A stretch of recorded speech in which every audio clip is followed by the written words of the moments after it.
ओम शांति। प्रजापिता ब्रह्मा बाबा की वाणी 22 दिसंबर 2021। ब्रह्मा बाबा ने दिए बच्चों के प्रश्नों के जवाब।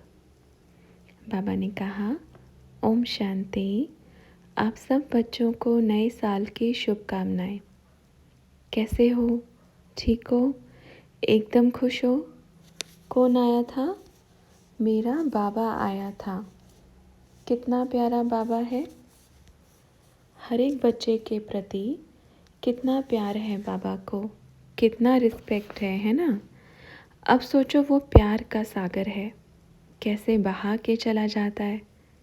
इतना प्यारा बाबा हमें पूरे 83 जन्मों में कभी नहीं मिलने वाला, एक जन्म में मिलता है।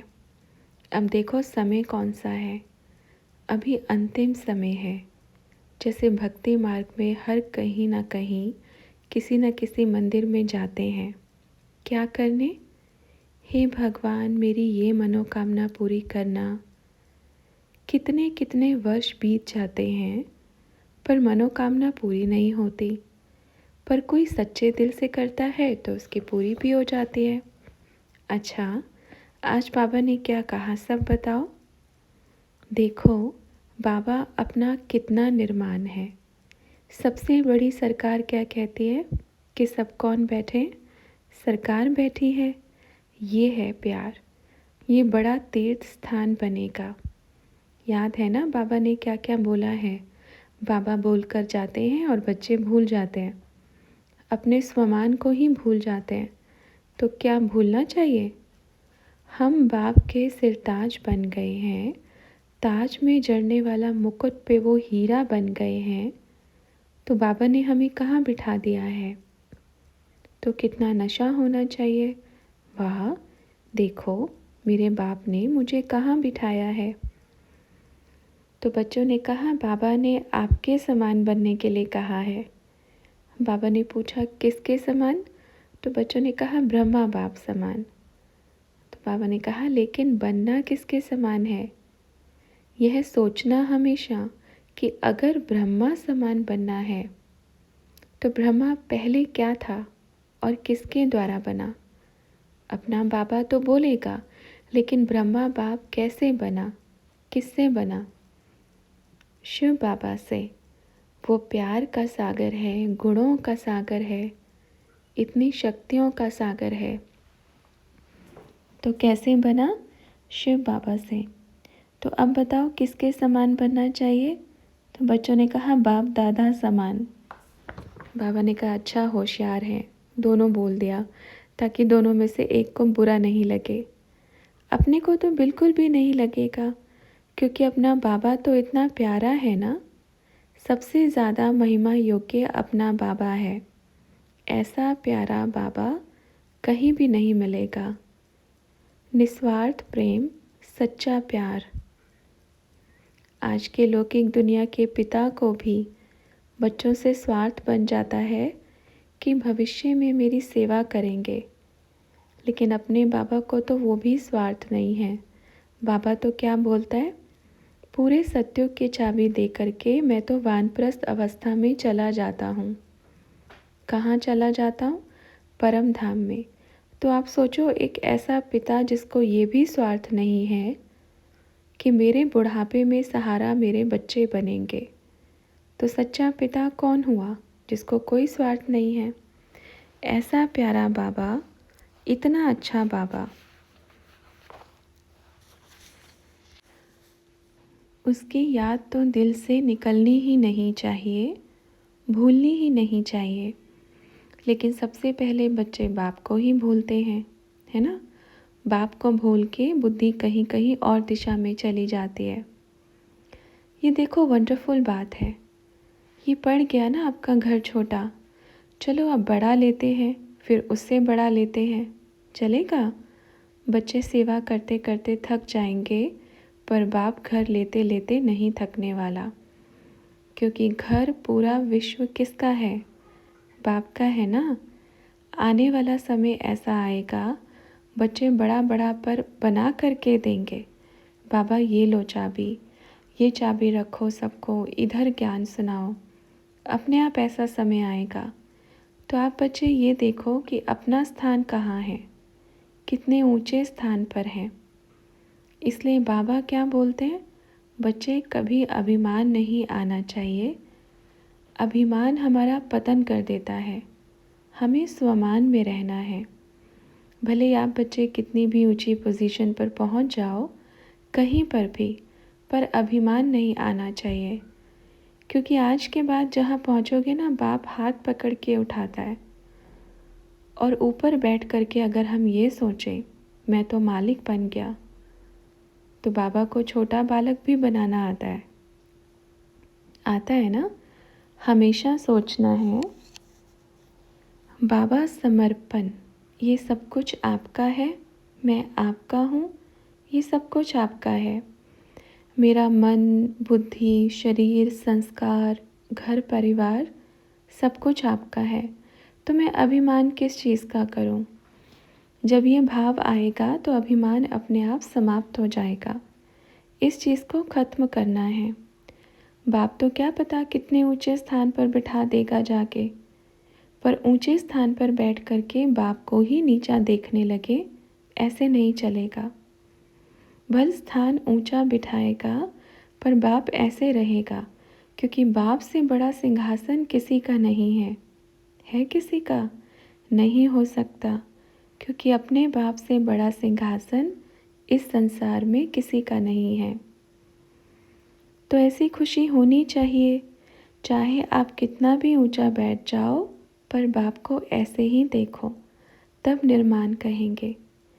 देखो ऐसे ही ना, जैसे भक्ति मार्ग में क्या कहानियाँ बताते हैं। पर्वत वरदान मांगता है कि मैं संसार का सबसे ऊंचा पर्वत बन जाऊं, ताकि मेरे से ऊंचा कोई बन ही नहीं सके। लेकिन उसको वरदान तो मिला, पर साथ में क्या मिला? वरदान तो मिला, पर वरदान के साथ क्या देता है भोलानाथ? अगर आपकी वजह से किसी को तकलीफ हुआ तो आपको एकदम छोटा सा बना देगा। आप कहते हैं उसका भार कोई सहन ही नहीं कर पाया, धरती सहन नहीं कर पाई, तो तकलीफ हुई ना, तो क्या बन गया? छोटा पर्वत। जब बढ़ता गया तो कौन दिखाई दिया? अपना शिव परमात्मा दिखाई दिया। तो फिर क्या सोचा, मैं तो मूर्ख ही अपना बढ़ाते जा रहा हूँ, मेरे से बड़ा तो इस संसार में सबसे ऊंचा बैठा है। तो इसलिए कहेंगे बाप से बड़ा सिंहासन किसी का नहीं हो सकता। इसलिए कभी क्या करना है? इसलिए कभी अपनी विशेषताओं पे अभिमान नहीं करना कि मैं ऐसा हूँ, मैं ये कर सकता हूँ, मैं वो कर सकता हूँ। नहीं, अभिमान का कोई काम नहीं है बाप के घर में। बाप को प्यारे बच्चे चाहिए, आज्ञाकारी चाहिए, निस्वार्थ चाहिए। बताओ है किसी चीज़ में? क्या कहेंगे? अभिमान आना ठीक है? अगर ठीक है तो लेके आओ, क्योंकि अभिमान से हमारा नुकसान होता है, हमारी अवस्था गिरती है, चढ़ती नहीं है। इसलिए क्या सोचना है? समर्पण, सब अर्पण। समर्पण माना सब अर्पण। अर्पण माना ऐसा नहीं कि सब कुछ धन ला करके इधर रख दो, ऐसा तो नहीं चाहिए बाप को, या फिर इधर ही आ जाओ। नहीं, जहाँ आप हो, जिस स्थान पे आप हो, उसको बुद्धि से, मन से बाप का समझो, निमित्त बन जाओ। मेरे बाबा, आपने ये घर दिया है, ये बच्चे दिए हैं, मैं निमित्त हूँ, मैं आपके घर के बच्चों को संभाल रही हूँ। ये बच्चे भी आपके हैं, मैं भी आपकी हूँ, ये घर भी आपका है। जैसे कोई बड़ा आदमी आपको कोई बड़ी गिफ्ट दे दे अच्छी सी, तो आप उसको संभाल कर रखेंगे ना? क्यों? क्योंकि पता है किसने गिफ्ट दिया है, उसने गिफ्ट दिया है, कितनी संभाल करेंगे उसकी। तो ये जो परिवार है, घर है, ये सब क्या है? गिफ्ट है बाप की। तो क्या करना है? संभालना है, ठीक है? परेशान नहीं होना है बाप के गिफ्ट से। कई कई बच्चे तो कहते हैं बाबा ये बच्चा बड़ा परेशान करता है। मतलब आप बच्चे ये कह रहे हो कि बाबा ये जो आपने गिफ्ट दिया है ना, ये बड़ा परेशान करता है। भला गिफ्ट भी कभी परेशान करती है? नहीं करती। हम परेशान होते हैं। गिफ्ट तो अपना काम करती है जो उसको दिया गया हो। अगर ईश्वर आपको गिफ्ट देगा तो कुछ तो देगा साथ में। आपके घर में अपना काम करने आए हैं, आप उसको देख कर के परेशान हो तो प्रॉब्लम किसकी है? आपकी प्रॉब्लम है। आप परेशान क्यों हो? क्योंकि गिफ्ट किसने दी? वह गिफ्ट क्या करेगी? अपना काम करेगी। तो परेशान नहीं होना, ठीक है? इसलिए सोचना है ये बाप का दिया हुआ गिफ्ट है, समय पर अपने आप परिवर्तन होता है। जैसे एक पेड़ जब छोटा होता है तो वो बड़ा भी होता है, उसकी टालियाँ भी लगती हैं, फिर उसमें फल भी आते हैं ना। तो ऐसे ही बच्चे हैं, ऐसे ही गिफ्ट है। अगर आप अच्छे संस्कारों से उस गिफ्ट को सींचेंगे, अर्थात जब दिल में ये बिठाएंगे कि ये गिफ्ट मेरा नहीं, ये मेरा बच्चा नहीं, ये भगवान का है और मुझे इसको अच्छे संस्कारों की पालना देनी है, मुझे अच्छे पानी से सींचना है, अच्छे गुणों से सींचना है, तो वो गिफ्ट बड़ा हो कर के फल भी आप सबको ही देगा, ठीक है? ये लौकिक घर में रहने वाले बच्चों को बाबा कह रहे हैं, ओके? तो गिफ्ट की संभाल करनी है, गिफ्ट से परेशान नहीं होना है, ठीक है? होंगे गिफ्ट से परेशान, किसने दिया है? बाप की है ना। तो अच्छे संस्कारों से सींचना है, संभालना है, ठीक है? Very good. अच्छा, अभी अपन चलते हैं, टोली लेकर आओ। बच्चों के पास कुछ प्रश्न थे तो बाबा से पूछा, बाबा अभी सतयुग वाली 3 करोड़ आत्माएं कैसे बनेंगी? बाबा ने कहा, देखो बच्चे, शुरुआत कितनी होती है, बढ़ते जाएंगे ना। ज़रूरी थोड़ी है कि जो सब आने वाले हैं वो त्रेता के ही आने वाले हैं, उसी भीड़ में सतयुग के भी आएंगे। कोई फिक्स नहीं लगाना है। सतयुग की भीड़ में त्रेता वाले भी आ सकते हैं, त्रेता वालों की भीड़ में सतयुग वाले भी आ सकते हैं। ये दोनों लिंक जुड़े हुए हैं और दोनों सतयुग त्रेता को मिला करके ही सतयुग बनता है। तो दोनों की भीड़ में दोनों आएंगे। अच्छा, पहले फ़ोटो खींचने वाला दूसरा होता था, जाते थे उसके पास। पहले तो क्या होता था, अच्छे तैयार हो कर के आज फ़ोटो खींचने वाला है। 100 साल पहले देखो क्या होता था।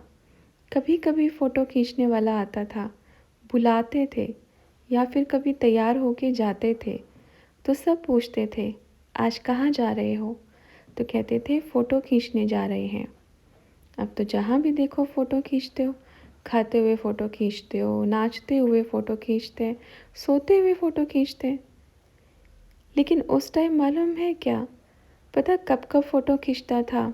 और वो भी कच्चा फ़ोटो खींचता था, रील वाला। फिर उसको बाद में पक्का करते थे, रील वाला फ़ोटो खींचते थे। पहले तो टेप रिकॉर्ड भी ऐसा था, रील वाला नहीं। वो पहले तो अंग्रेज़ों के टाइम में था, ऐसा गोल वाला, चक्की वाला। अब देखो धीरे धीरे साइंस की कितनी इन्वेंशन हुई। पर ये सोचो, पहले ये कहाँ से निकले? अपने भारत से ही निकले। सारी साइंस यहीं से ही निकली, सब कुछ यहीं से पैदा हुआ। क्योंकि सतयुग में भी क्या कहेंगे, नंबर 1 साइंटिस्ट थे ना। आज तो देखो थोड़ा भी करते हैं तो साइंस का घमंड कहेंगे। ये तो साइंस का घमंड है ना। सतयुग में विमान चले हैं, विमान उड़े हैं, चले नहीं उड़े हैं। और यहाँ देखो कितने सालों के बाद, अभी 100 वर्ष में ही ये हेलीकॉप्टर उड़ रहे हैं। तो सबसे अच्छी साइंस किसकी है? अपनी है ना। सतयुग के विमान उड़ते थे, कितने सुंदर सुंदर, सजे सजाए, और प्रकृति कैसे उड़ा कर के ले जाती थी। ऐसा नहीं कि उसमें तेल भरो फिर उड़ेगा, ऐसा विमान नहीं चलता था अपना, एकदम बढ़िया वाला। क्योंकि उस समय प्रकृति भी अपनी साथी थी। ये भी वंडरफुल बात है। चलो किसी दिन साइंस के बारे में भी वो खोलेंगे। तो बच्चों ने पूछा, विमान को चलो बोले तो फिर वो चलने लग जाते थे। बाबा ने कहा, संकल्प करते थे, प्रकृति को आह्वान करते थे। जैसे आजकल तो हवा दिखने में भी नहीं आती। ऊपर छत पर जाओगे या ऊपर मंजिल पर जाओगे तभी हवा लगेगी कहीं जा कर के। कभी कभी नीचे आती है, लेकिन सत्युग में हवा का जो भी रुख होगा, जब आह्वान किया पूरा हवा ने जोर लगा के उठाया। ऊपर तो हवा होती है, उड़ते रहो उड़ते रहो। होती थी, लेकिन रिफाइंड साइंस होती थी। ये भी वंडरफुल बड़ी अच्छी है बात है। चलो विमान की कहानी भी बताएंगे कभी। ओके। फिर अगला प्रश्न किया, बाबा कलयुग में देवी देवता धर्म की आत्माएं कितना जन्म लेती हैं? बाबा ने कहा, देखो बच्चे, ये फिक्स नहीं है। कभी 42 भी लेंगे, कभी 43 भी लेंगे, कभी कितना भी लेंगे। लेकिन कलयुग के अंतिम आते समय में 84 जन्म हो जाते हैं, जो सत्युग के आदि में बच्चे आते हैं।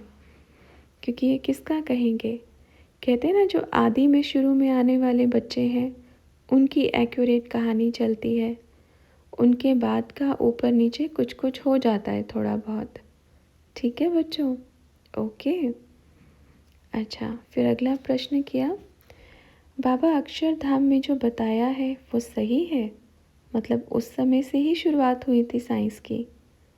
बाबा ने कहा, साइंस की उस समय से तो शुरुआत हुई थी, क्योंकि देखो बच्चे, बिना साइंस के कलयुग में कैसे चलेगा? नहीं चलेगा ना। कहते हैं ना, सत्युग में रिफाइंड साइंस होती है। जब सत्युग और द्वापर का बीच का हिस्सा होता है तो सृष्टि में परिवर्तन आता है। तो सत्युग की सारी अच्छी साइंस गुम हो गई। फिर धीरे धीरे धीरे धीरे जो कलयुग द्वापर के हिसाब से जो चाहिए थी उनकी बुद्धि, क्योंकि आत्मा में संस्कार होता है ना, तो उसके अनुसार फिर नई नई साइंस का विस्तार होता गया। क्योंकि सत्युग और त्रेता के बीच का जो समय होता है वो पूरी तरह से परिवर्तन हो जाता है। इसलिए तो बाबा क्या कहेंगे कि सोने की द्वारका नीचे चली गई। अगर ऊपर होती तो सब लूट लेते ना। फिर बाबा से पूछा, बाबा लेकिन कल परसों की मुरली में आया था कि द्वारिका कोई नीचे नहीं गई जो ऊपर आ जाएगी। बाबा ने कहा, हाँ तो बच्चों को ये भी तो बताना होता है ना, कहीं लूट लें तो। आज खोज कर रहे हैं सोने की द्वारिका कहीं नीचे बैठी हो। देखो सृष्टि कितनी बड़ी है, सृष्टि में कौन सा स्थान कहाँ सेफ रहेगा वो किसको मालूम है? प्रकृति को, बाप को मालूम है। तो प्रकृति की गोद में क्या देना है क्या नहीं देना वो भी बाप को मालूम है। उनको बोलो, अगर सोने की द्वारका नीचे नहीं गई तो कहाँ गई?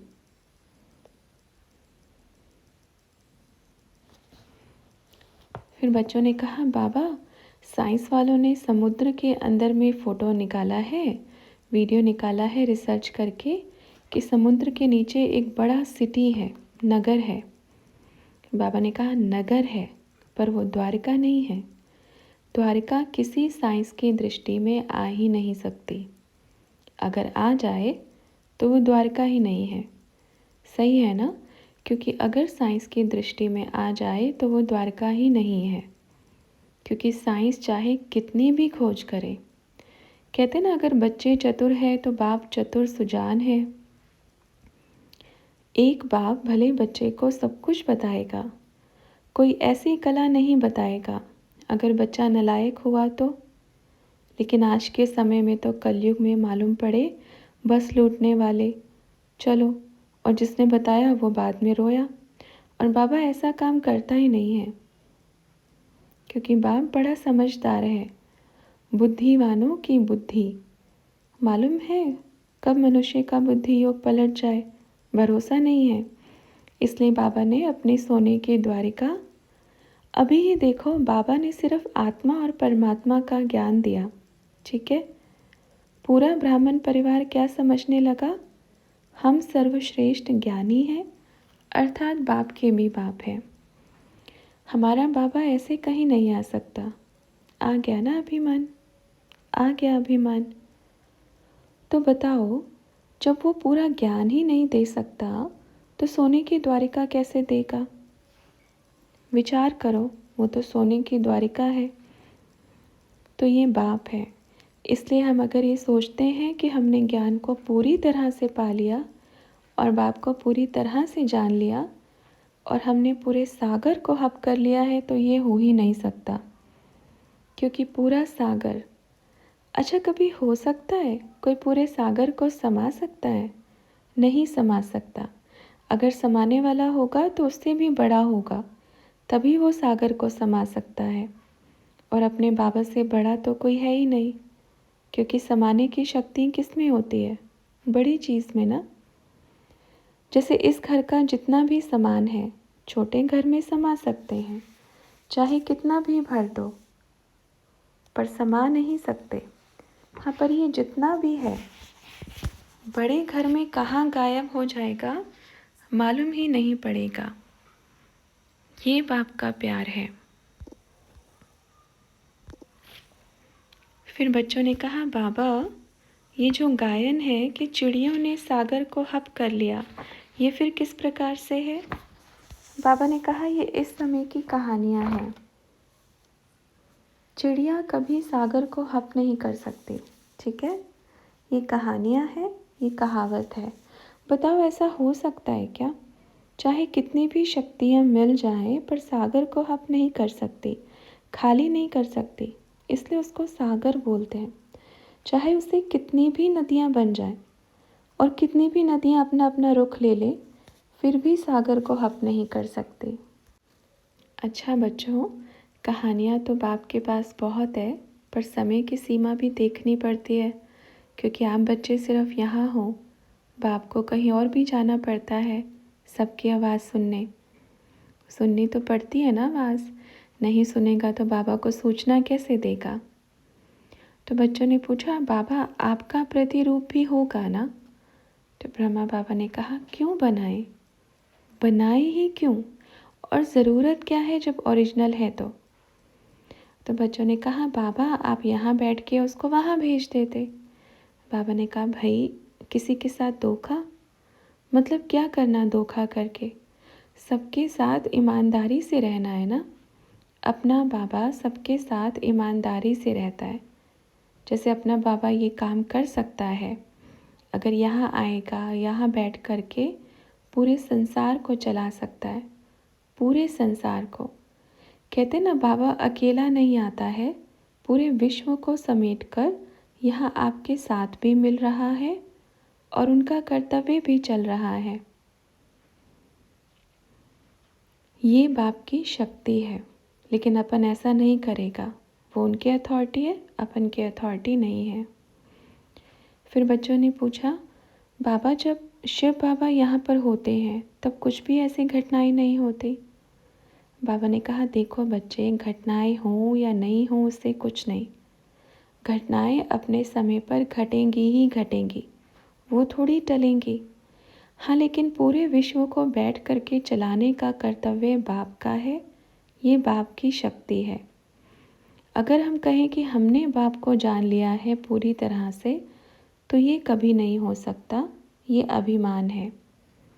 बाप बाप है, उसके पास आज कौन सा राज है, कल कौन सा राज खुलेगा। फिर अगर आप कहोगे हमें मालूम पड़ गया राज का, लेकिन फिर परसों क्या बोल दे किसी को मालूम नहीं है।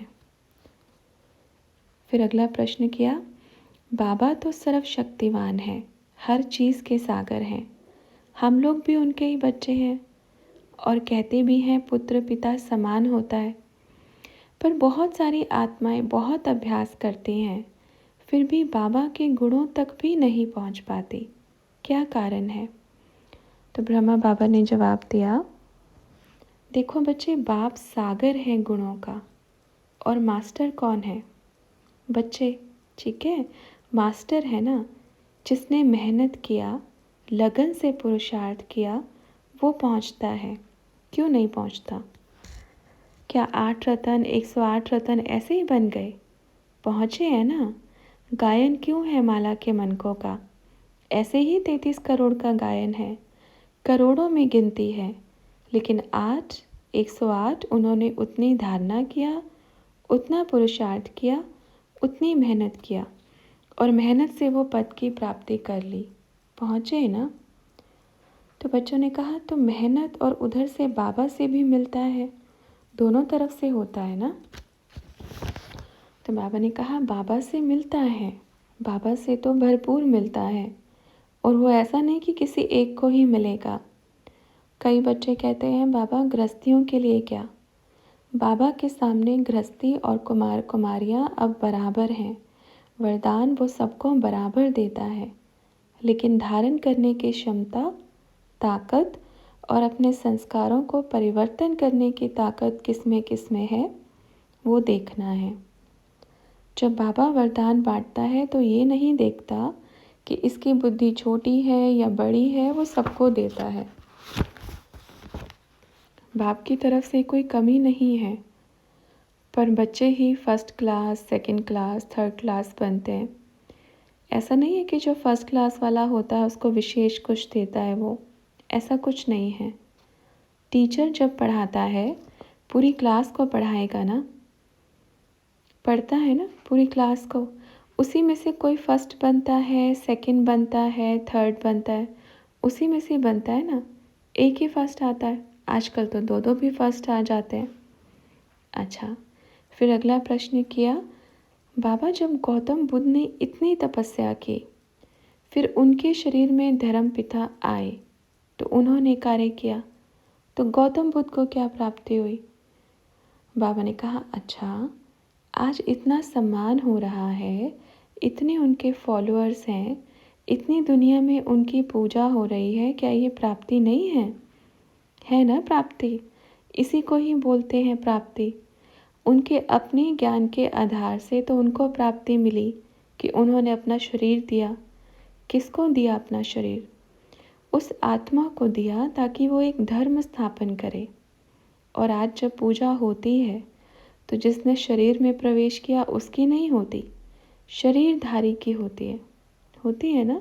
तो ये फल हुआ, ये प्राप्ति हुई, इसको प्राप्ति बोलते हैं। क्योंकि उन्होंने अपना जीवन दिया है, उन्होंने अपना तन दिया है, तो आज सारे संसार में उनको पूजा जा रहा है। कोई भी धर्म पिता हो, उसी के ही ऊंचे स्थान पर उनको पोस्ट मिल जाती है। उसी धर्म वालों के लिए तो उन्हीं के वो राजा भी बन जाते हैं, उनके अच्छे जन्म होते हैं। ठीक है। बाबा से पूछा, बाबा ने कहा कि सभी धर्म खत्म होने वाले हैं, तो किस प्रकार से, मतलब आपस में लड़के या? बाबा ने कहा प्रकार नहीं लगाना चाहिए। देखो बच्चे, धर्म युद्ध तो निश्चित है, क्योंकि धर्म युद्ध के बाद ही तो एक धर्म की स्थापना होगी ना। आज क्या हो रहा है? धर्म ही आपस में लड़ रहे हैं। आप फलाने धर्म के हो, हम इस धर्म के हैं, हम आपसे ऊंच धर्म के हैं, आप नीच धर्म के हो, हम ये हैं, आप ये हो। और बाप के पास क्या है? सब बाप के बच्चे हैं। जो बाप के पास आ गया वो एक धर्म का है, सनातन धर्म का, और जो सबसे प्राचीन धर्म है। ठीक है। तो हम सभी कौन हैं? सनातनी धर्म के। क्योंकि सबसे पुराने से पुराना धर्म कौन सा है? आदि सनातन देवी देवता धर्म। तो सबसे पुराने से पुराने धर्म के हैं ना। भले यहाँ कोई भी किसी भी धर्म से है, लेकिन यहाँ आकर के एक ही धर्म का बनेगा, क्योंकि बाप आए ही हैं एक धर्म की स्थापना करने। ये जो अनेक धर्म निकले हैं, कहते हैं सबसे पहले ओम की उत्पत्ति हुई, उसके बाद हर धर्म में उसको अलग अलग नाम से जाना जाता है। हर किसी ने किसी न किसी नाम से ओम को अलग अलग नाम दे दिया, हर धर्म में अलग अलग नाम दे दिया। तो सबसे पुराने से पुराना सनातन धर्म अर्थात ओम से निकले हुए जितने भी धर्म हैं, सनातन धर्म कहते हैं ना। आदि सनातन देवी देवता धर्म सबका माई बाप है। उसी से ही अनेक धर्मों की उत्पत्ति होती है। द्वापर में भी सनातन धर्म, उसके बाद फिर कहते हैं ना, जैसे बड़ का झाड़ होता है, धीरे धीरे जब वो बढ़ता है तो उसके तने उस बड़ को थामते हैं और उसकी जो जड़ होती है वो गुम हो जाती है। देखना कभी बड़ के झाड़ को, उसका जड़ गुम हो जाता है और जो तने होते हैं वो सारे जड़ के रूप में दिखाई देते हैं, ढूंढ नहीं पाएंगे कि इसकी जड़ कहाँ पर है। ऐसे ही धर्म है। आज के समय में देवी देवता धर्म प्रायः लोप हो गया है, लेकिन और सारे धर्मों की जय जयकार हो रही है। और बाप बीज आया है, बीज बाप आया है सनातन धर्म का पौधा फिर से लगाने। ठीक है।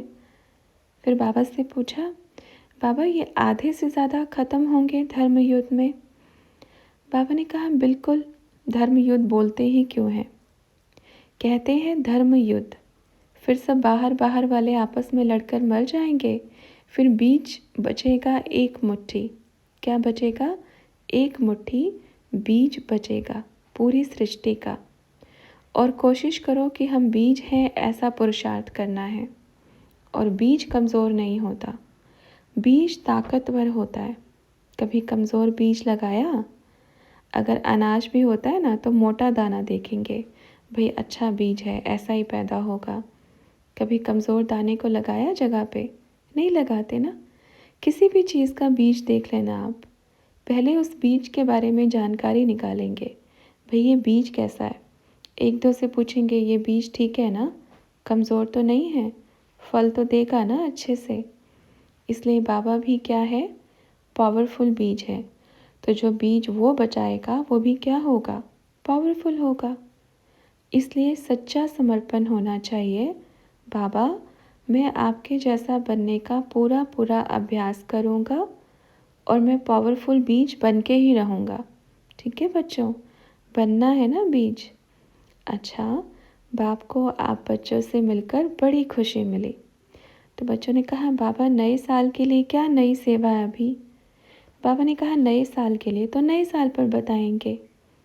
तो बच्चों ने कहा, बाबा तो हिंदी कैलेंडर के हिसाब से चलता है ना?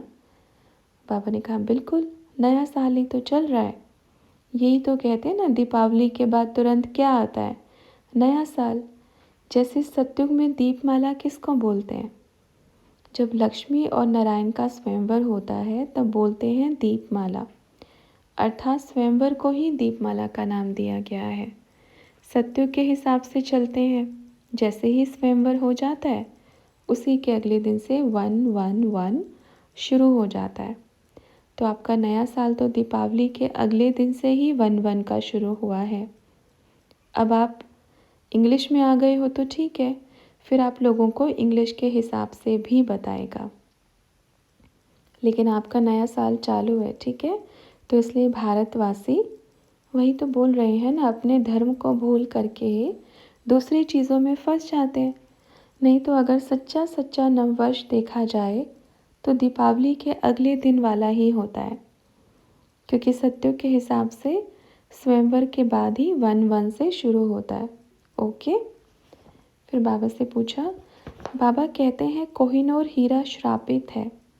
द्वापर युग के जितने भी राजाओं ने उसे पहना तो उन्हें नुकसान पहुंचाया, जब कोई फीमेल रानी ने पहना तो नुकसान नहीं पहुंचाया। ऐसा क्यों? बाबा ने कहा, क्योंकि रानी को मालूम ही नहीं था कि इसकी पावर क्या है। जो वो हीरा है ना, वो निर्दोषों को कभी दोषी नहीं करता, कभी हानि नहीं पहुंचाता, क्योंकि बाप अपने बच्चों को कभी हानि नहीं पहुंचाता है। और जो उसको छल से प्राप्त करेगा उसको वो छोड़ेगा नहीं। बिल्कुल, जिसने भी अपने मुकुट पर धारण किया वो या तो ऊपर चला गया, या तो पूरा राज्य ही चला गया, या तो फिर पागल हो गया। क्योंकि छल से जीती हुई, और वो भी कौन सी चीज़? कोहिनूर, जिसमें सारी बाप की शक्तियाँ हैं।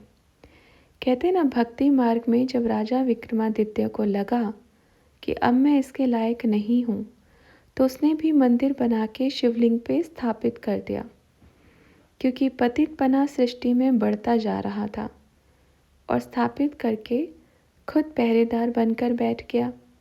इस हीरे को कोई उठाएगा नहीं, चुराएगा नहीं। हर जन्म लिया पहरा देने के लिए। उसके बच्चों ने लिया, उन्होंने लिया, किसने लिया? अपन ने भी लिया। तो पहरेदारी कितनी हुई। लेकिन अंतिम समय में कलयुग का इतना जोर हुआ, चला गया। पर हीरे में कितनी ताकत थी। जिसने पहना वो भी चला गया, क्योंकि कोहिनूर है वो, और कोहिनूर में अपने परम पिता परमात्मा की सारी शक्तियाँ हैं। इसलिए तो कहते हैं ना, जितना भी उस पर पतित का हाथ लगा, वो पतित तो गया ही, लेकिन उस हीरे की जो शक्तियाँ थी वो डायरेक्ट शिव परम पिता परमात्मा के पास परम धाम में ट्रांसफ़र होती रही, होती रही, होती रही। क्यों होती रही? क्योंकि पतित के हाथ लगे तो वो सारी शक्तियाँ कहाँ ट्रांसफ़र हुई? बाप के पास हुई। और जैसे बाप के पास होती गई तो बाप को कहते ना, हिलाते हैं ना बाबा, आज दुनिया में पतितपना आ गया है, जल्दी उठो, जागो, ऐसे हिला हिला के उठाते हैं। तो इसलिए सारी शक्तियाँ बाबा के पास ट्रांसफ़र होती गई। तो बच्चों ने कहा, लेकिन बाबा कोहिनूर हीरे को तो बहुत काटा और छाटा गया है। बाबा ने कहा, तो इसलिए तो बाप की पावर धीरे धीरे ख़त्म होती गई। तो संपूर्ण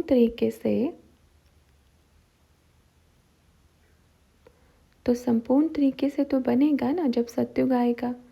खंडित हीरा किस काम का? अब बनना है तो संपूर्ण बनना है। अच्छा बच्चों, समय बहुत हो गया है। अब अपने कार्य व्यवहार पे अपन जाता है, फिर मिलेगा। अच्छा लगा? ओके। हम सब क्या हैं? एकदम परफेक्ट। कुछ नहीं ना, ना दिल में, ना मन में, ना तन में। बस बाप की याद है। हर जहान में फिर मिलेंगे। अच्छा।